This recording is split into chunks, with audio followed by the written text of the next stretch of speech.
కూటమి ప్రభుత్వ వైఫల్యాలను ప్రశ్నించినందుకు తన నాన్నపై అక్రమ కేసులు బనాయించారని కాకాణి గోవర్ధన్ రెడ్డి కుమార్తె పూజిత ఆరోపించారు.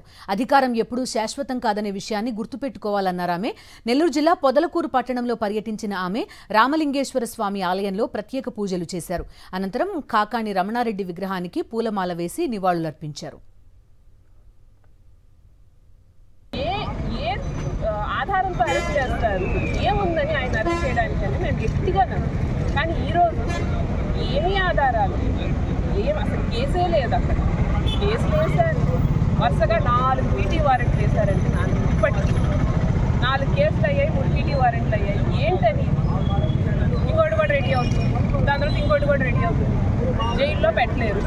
మామూలుగా న్యాయంగా ఎత్తుకుంటే ఆయన్ని జైల్లో ఎవరూ పెట్టరు. కాబట్టి ఏం చేస్తాం, కార్లు పెడతాం, అడ్డా ఇట్టా మాట్లాడి అవే నిజమైన జనాలు నమ్మించే ప్రయత్నం చేస్తాం. దాని మీద ఒక నిరాధారమైన కేసు పెడతాం. ఆ కేసు ఆధారంగా పీటీ వారెంట్ వేస్తాం. ఇంకొన్ని రోజులు కస్టడీ అడుగుతాం.